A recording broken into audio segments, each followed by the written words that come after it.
Hi hello నమస్తే welcome to Thop TV Telugu. Bigg Boss 8 నుంచి బేబక్క first week eliminate అవ్వడం జరిగింది. గ్రాండ్ వెల్కమ్ సెలబ్రేషన్కి అయితే మొత్తం ఏర్పాటు అయితే చేయడం జరిగింది పబ్లోని. బేబక్క ఎలిమినేట్ అవ్వడం అన్ఫేర్ అంటున్నారు చాలామంది. మరి మీరేమనుకున్నారు? ఫెయిర్ అన్ఫేర్ కామెంట్ చేయండి.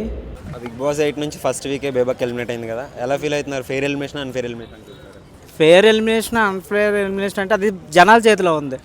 మన వరకు మనకి రైట్ అనిపించవచ్చు, వేరే వాళ్ళకి రాంగ్ అనిపించవచ్చు.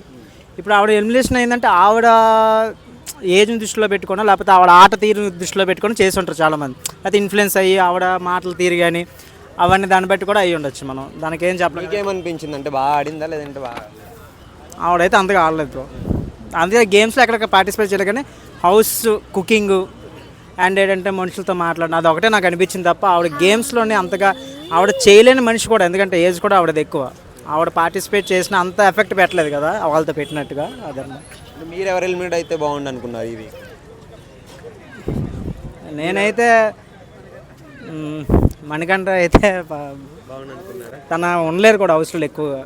తను చెప్పుకుంటాను, తనకు తన ధైర్యం చెప్పుకునేది అనుకోవచ్చు. కానీ ఒక విషయంలో తను ఏంటంటే ఇంకా పూర్తిగా ఏంటంటే ఒక మైండ్ సెట్లోకి వెళ్ళిపోయాడు.